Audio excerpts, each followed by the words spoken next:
stressiga tegelemise nipid naistele.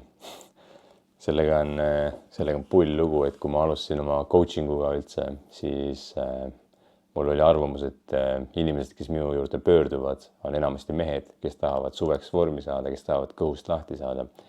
Aga millegipärast on läinud nii, et enamus mu klientidest on naised, kes siis tahavad samamoodi kaalust alla võtta ja samamoodi ka stressiga tegeleda. Võiks ju arvata, et naistel ja meestel on stressiga tegelemine täpselt sama, aga kahjuks või õnneks nii ei ole. Mis ma olen avastanud on see, et enamus naistele sobib siis pingete vabastamine läbi füüsilise aktiivsuse ja eriti läbi tantsu. Et kui sa ei taha ennast esimese hooga tantsuklassidesse registreerida, siis võid ka lihtsalt kõrvaklapid peas kodus tantsida ja ma arvan, et see annab ka päris hea tulemuse. Enamus naistele sobib ka vabastav hingamine, jooga ja ekstaatiline tants. Kui sa ei tea, mis asi see on, siis uuri selle kohta ja mine proovi, võib-olla hakkab meeldima. Teine asi, mis kindlasti toimib, on päeviku pidamine ehk oma mõtete välja kirjutamine.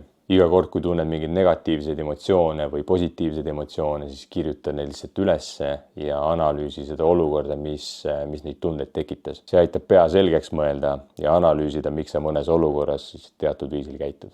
Tšau!